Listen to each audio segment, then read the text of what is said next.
Smart meter বাতিল, নয়া বিদ্যুৎ আইন বাতিল সহ একগুচ্ছ দাবিতে বৃহস্পতিবার মালদার মানিকচকে জোরদার আন্দোলন করল সিটু সহ বিভিন্ন বামপন্থী শ্রমিক সংগঠন। সমস্ত সংগঠন মিলিতভাবে মিছিল করে বিক্ষোভ প্রদর্শনের মাধ্যমে ডেপুটেশন প্রদান করল মানিকচক বিদ্যুৎ দপ্তরে। এদিনের এই আন্দোলনের নেতৃত্ব দিয়ে স্মার্ট মিটার ইস্যুতে রাজ্য এবং কেন্দ্র সরকারের বিরুদ্ধে সরব হলেন সিটুর জেলা সম্পাদক দেবজ্যোতি সিনহা সহ অন্যান্যরা। খুব সামান্য পরিমাণে আসতো, কিন্তু আজকে ওই বাল্বগুলো বাদ দেওয়া হয়েছে। স্মার্ট মিটার বাতিল করো। স্মার্ট মিটার আমরা লাগাতে দেব না। স্মার্ট মিটার একটা আম্বানি আদানি লুট করার জায়গা।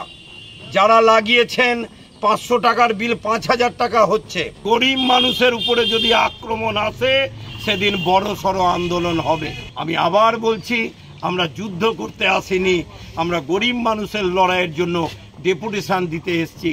যদি প্রয়োজন পড়ে গরিব মানুষের পেটে লাথি মারে যদি স্মার্ট মিটার লাগায় সেদিন আমরা যুদ্ধ করতেই আসব, এই কথাটা বলে গেলাম।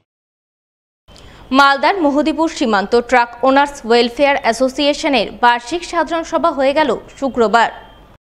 এই সাধারণ সভার মাধ্যমেই গঠিত হলো সংগঠনের নতুন কমিটি।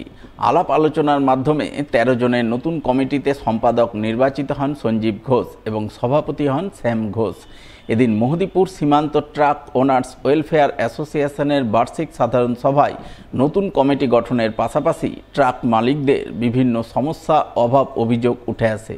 সেই সঙ্গে সংগঠনের বিগত কমিটির আয় ব্যয়ের হিসাব নিয়ে আলোচনা চলে বলে জানা গেছে। আজকে আমাদের সীমান্ত ট্রাক ওয়েলফেয়ার অ্যাসোসিয়েশনের নতুন করে বডি গঠন হলো 2025-2028-এর। আমাদের মহদীপুরে গাড়ির মালিকদের অবস্থা ভালো ছিল, কিন্তু এখন যা পরিস্থিতি, গাড়ির অবস্থাটা একটু খারাপ আছে। তাদের বিভিন্ন রকম আলোচনার মারফতে এই কমিটি গঠন হলো।